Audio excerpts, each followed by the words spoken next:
Good morning guys. Magandang umaga po sa ating lahat. Isang maulang umaga po ngayon. Wala tayong magawa kundi magsuot tayo ng magic kapote. Duty tayo kahit linggo kasi yan ang ating kontrata.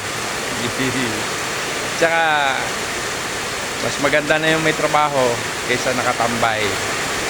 Alam mo na, walang nagmamahal sa'yo pag ikay walang trabaho. Oh, alam mo na. Joke lang.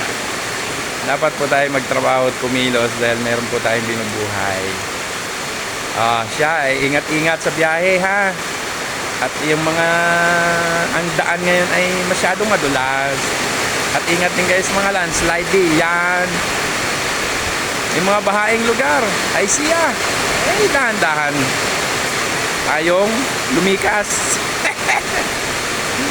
Idaan na natin sa tawa mga yan at bahain na talaga ang ating mga lugar. Mga anak ko dyan sa Tagumpay, Bagong Silangan, ingat kayo palagi ha at tiis-tiis lang, may ayos din lahat yan sa tulong niya. Maraming salamat sa iyo Lord. Ano yung isang araw tayo ay magiging big time na, diba? Ingat-ingat sa mga biyahe dyan, mga madulas na daan ha, mga landslide. Isang magandang umaga po, isang maulan na umaga. Ingat palagi, God bless.